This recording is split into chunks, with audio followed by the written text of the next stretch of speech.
when when you're starting to make your sketch, make sure that your sketch is done with a very light pressure. That way your sketch will be very, very light and not applying such a strong pressure on your pencil, because if you press very, very hard on your pencil, what's going to happen is that the drawing is going to be very, very dark. And if you were to make a mistake and you were trying to erase it, the paper will, one, it'll be indented by the strong pressure that you applied your pencil lead, and then two, that the image will still stay and it's not going to be completely erased. And so if you were to do it very, very softly, where your pencil does not press really hard on the paper, then you will easily be able to erase it, and that way you'll have more room for mistakes, and that way you can actually go back and correct it very easily. As I'm making my sketch, you would notice that I made a few mistakes and that those mistakes are not visible in there.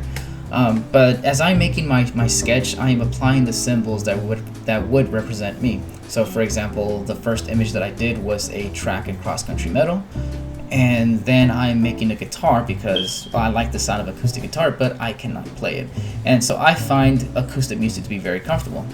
And right now I am making a flag because I was a person that was born and I was raised in Mexico, and I came here later on.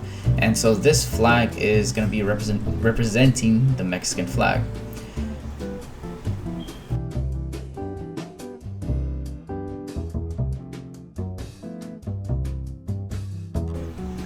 Now, as I'm making my drawing, I'm going to extend the rest of the guitar, but I'm gonna make it going outside of my face. So try not to keep it inside of the face. Like, let it go outside. Like, get outside of the comfort space.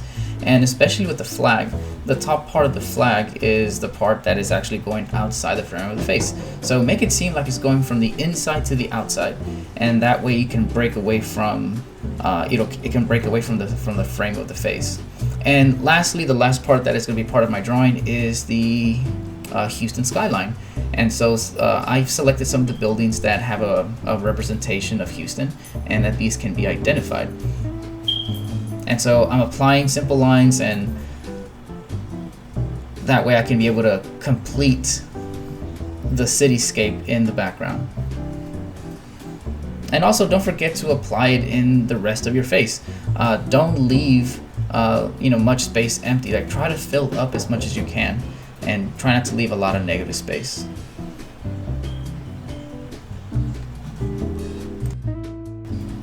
So once you're comfortable with your sketch, you can start to finalize your drawing by making those solid lines. And look at that little ant right there. So make sure that you can you can start putting the strong pressure in there. You can finalize your drawing, you can finalize your sketch, and make sure that those outlines are solid and they can be identifiable. If you have a micron pen or some sort of like a fine point marker, this would be the part for you to do that. So that way you can have a finalized sketch. And so once you've applied a micron marker, you can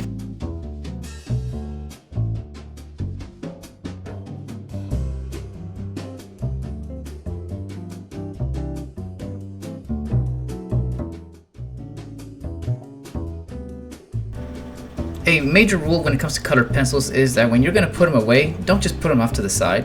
What's going to happen is that these pencils will roll off the table, they'll fall to the floor, and the leads on the inside will break. So the best thing to do is to place them into their proper containers, and when you're ready to use them, they'll be safe and they won't break.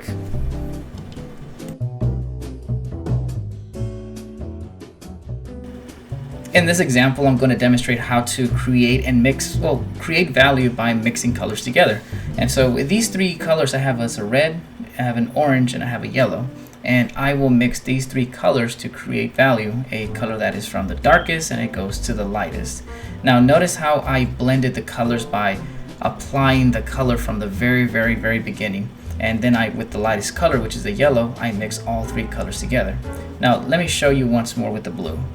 So with the blue, I apply strong pressure on the edges and from the very beginning, but then I begin to soften up the pressure.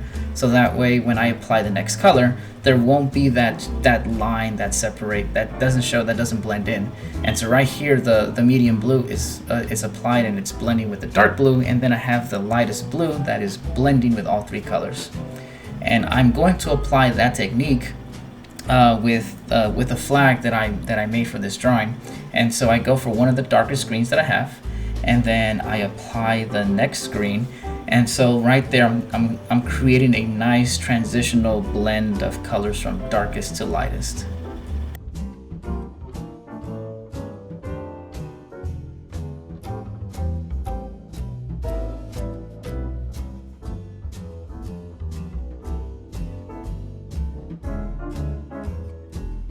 So I am going to apply the same technique with the bottom part of the flag. So with the top part, I did a dark green, medium green, and a light green, and I'm going to go with the red and an orange for the flag. So notice how I start with the darkest color first. I apply a little bit of strong pressure, and then I soften it, and then I blend it with the orange being the lightest color that's going to be in this flag. So as I'm finishing applying the orange with the red, I came across a problem. And the problem is that this red and this orange look very similar. And so I'm going to use a color that is darker than red, which is a purple. So it's never a really good idea to rely on the color black to create shadows, because the color black will it will cover up any colors you've been building up. And so now I have a transition of a purple with a red to an orange that is a dark, medium to light. Now what I'm gonna do is try to color the body of the guitar. And so when I'm gonna color the body of the guitar, I need to find out what colors to use. And so I use the back of the paper to mix and blend colors together to see what I can find and will give me the color of the guitar. And so I did a peach with a yellow, and now that I practice on the back, I can now apply it into my artwork. So it's never a good idea to start coloring the next step or the next item without knowing what colors to use. And so it's always a good rule of thumb to apply it on the back, and that way you can make note of it and you can apply this or those colors that you've experimented into different things, such as the color of the skin, or you find out what color you can do for glass, or what color you can do for shirts, or the colors of the eyes. And so it's always good to experiment, color mixtures to get different results.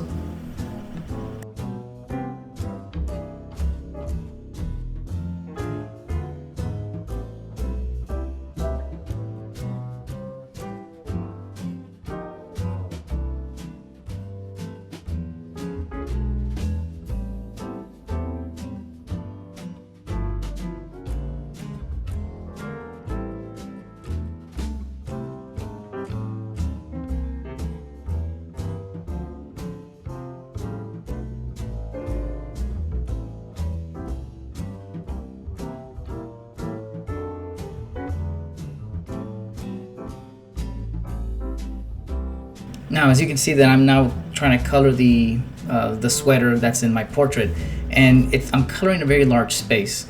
And so when you're coloring even large spaces like this, still follow the same rule of applying a strong pressure on the edges, so that way you can create a very smooth transition. So dark on the edges or dark in the dark areas, and apply strong pressure, then soften up the pressure to make a lighter tone. So that way when you're going to go in with the next color, like this medium blue, I am mixing now the dark blue with the light blue, and then the medium blue is blending with the dark blue with the half pressure tone that will make a nice, smooth, beautiful transition from dark to medium. And when you're going to apply your lighter color, you blend all three colors in together, and you'll have a nice transitional blend of darks to lights. And so never ever just suddenly stop with the strong pressure. Make sure you lighten up the pressure of your pencil and make sure that it has a nice blend.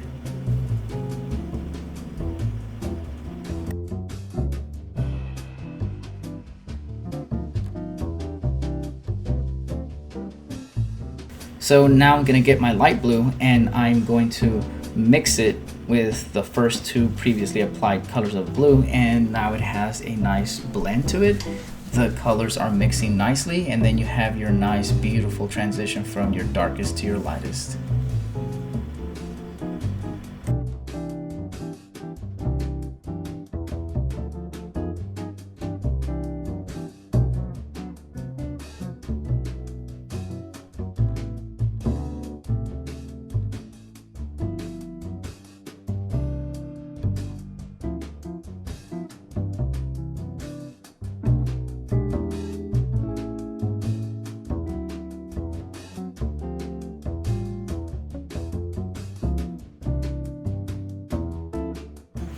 Now with skin tone, I'm using a terracotta, or depending on what kind of color pens you have. But since I'm using Prismacolors, I'm using like a terracotta or a sienna brown. And as always, follow the same rule. Make sure that the edges are dark, that you have a strong pressure, but then you soften up the pressure. So I'm putting shadows underneath the chin of the neck, and leaving a little bit of the center exposed to the white of the paper. So now I'm going to use the color peach. And the peach, I'm going to blend it in with a terracotta color. And so right there you have a blending of the two colors. And once it gets to the center, that area will be the lightest area, which is going to be strictly peach.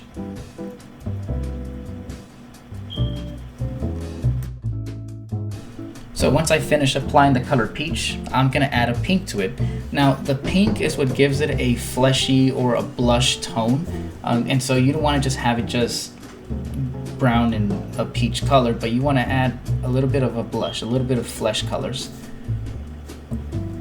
Now instead of using the color black, I want to add a strong shadow, and so I'm using an indigo blue, like a very dark blue. And so I am pressing very softly with this light, because this color is extremely dark and is not very similar to these colors. And so I'm doing a very light pressure. And so once I apply that indigo blue, it makes the shadow looks natural, and then I'm reapplying the terracotta or the sienna brown in there, and so that way the shadows or the very dark tones can look naturally brown instead of just blue.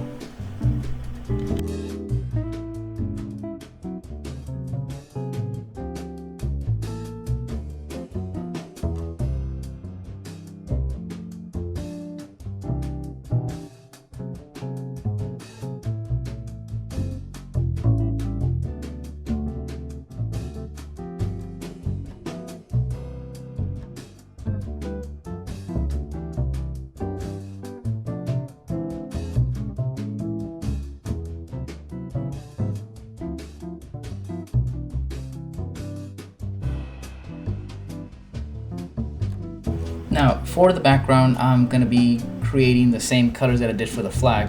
I'm using the purple, I'm using the red, and I'm going to use the orange, and I am going to add a yellow to this. And the reason I chose these colors is because I want to create something that's called a contrast.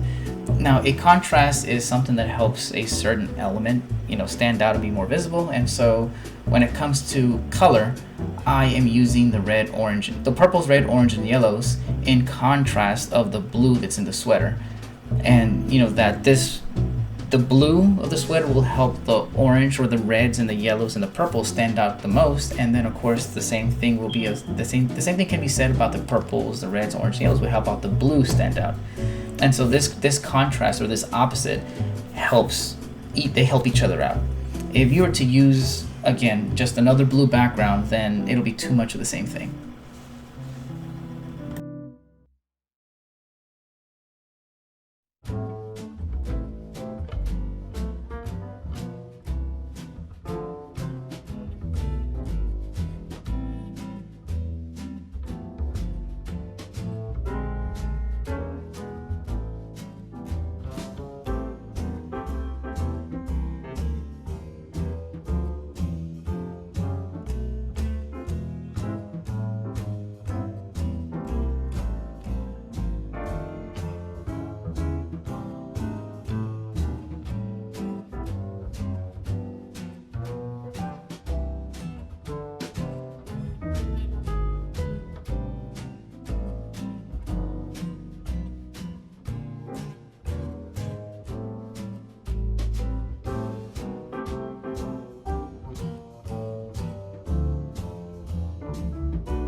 Now the next step is for me to use similar colors that I used on the skin for the metal, but I'm going to start with a very, very dark brown.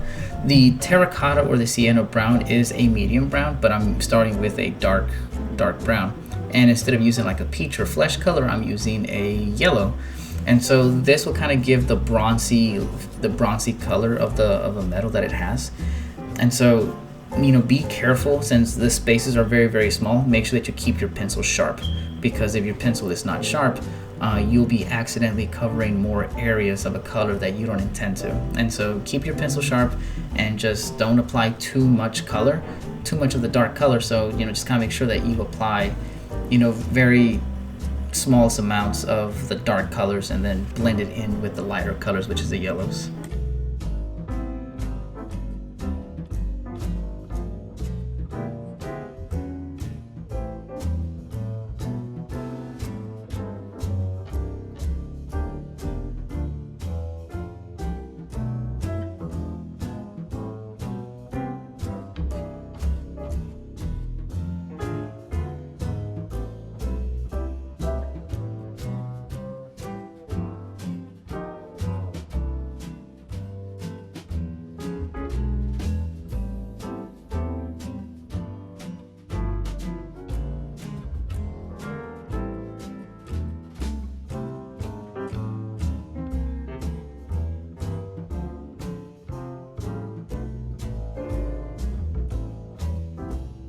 So when applying hair or color to the hair, make sure that your pencil strokes are going in the direction of the hair.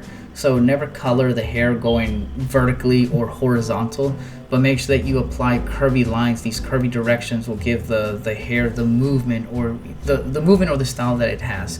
And so right now for the sides, I'm going downwards, and then for the top of the hair, I'm going upwards. And so you're going to be switching back and forth between black and brown, because you are layering these colors, and you don't want to have one color overtake the other one. So you want to make sure that both colors are visible. So right now I'm applying black, and I make sure that I still follow the same directions. And so once I am kind of sort of satisfied with the color black, then I'm going to go back and apply the browns. And so you're going back and forth, you're layering these colors in together.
And so now I'm going to start applying some whites to blend in some of these areas, such as the ribbon, a little bit on the metal, but most importantly, I'm going to be putting an extremely large amounts of whites into my shirt.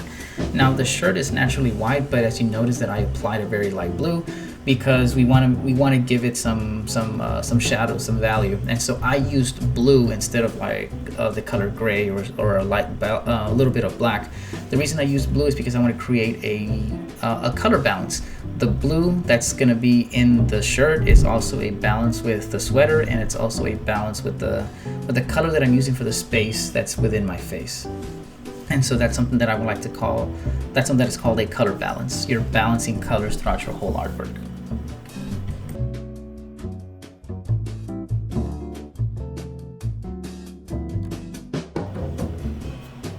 So what I want to do now is to figure out what colors to use for the buildings.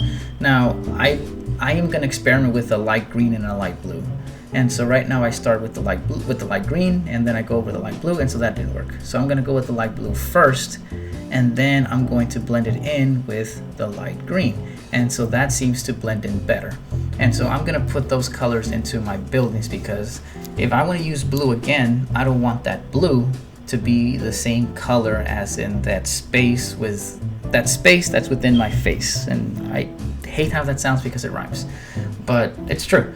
And so as soon as I bring this drawing down to view, you can see how I am going to make this process. So right now in that section of the building, I did light blue, and then I did light green, and then I'm going to use the white. Thank you. And so I'm going to try that again in the bigger space. So I'm going to go with the light blue. And then I'm going to apply the light green and leave the center a little bit exposed to the white of the paper, because you want to use the color white to mix and blend those colors together. And I'm going to go in a horizontal pencil stroke, and you see how that blends in. And now with an indigo blue, I'm going to be using that to give the outline of the windows. And to finish it off for the top also, I'll go with the light blue, and then I'll go in with the light green, so that way that part of the building does not match up and doesn't look exactly the same as in that space within my face. And I'm going to proceed with the rest of the buildings too. And so don't neglect the space that is around the face. Okay, so if the buildings continue all the way to the bottom, then continue applying that too. Okay, so keep applying those colors into the buildings from the left, and then the buildings from the middle, and then the buildings that is on the far right.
So now I'm gonna apply a very, very dark brown into the guitar, and so I am gonna try to cover up as much as the mistakes that I did. So you're gonna be seeing, throughout the whole drawing, you see spaces that there is still white showing, like the circle that's in the flag. And so you're gonna have to layer colors to cover those up. And so I'm doing the same thing with the guitar. So with the guitar, I'm going back with a dark brown, with with the medium brown, the terracotta, and maybe some of that yellow to kind of give it that wood grainy color. And so I'm trying to layer as much as I can so that way I can cover up the mistakes of me drawing the guitar strings way ahead of time, instead of coloring in the guitar color the guitar first and then applying the details of the skin. And notice how we're using like an orange also, so I'm trying to create like more color balance, and then also a blue to kind of give the strong shadows in the edges of the guitar. Now when I'm going to fill in the space inside the guitar, I'm starting with a dark brown, and then from the dark brown I go in with that terracotta or the sienna brown. Now this will be the only time that I'm going to be doing this, and so after I apply this orange, I'm going to use the color black. And so this will be the only time that I'll use the color black, but use it very, very, very, very, very softly and not too much, because you don't want to cover the browns that you build up there. And so once I apply the black, I go back with the brown or the terracotta, so that we can still maintain the brown hints that are there. And so I am using the color black for the guitar strings also.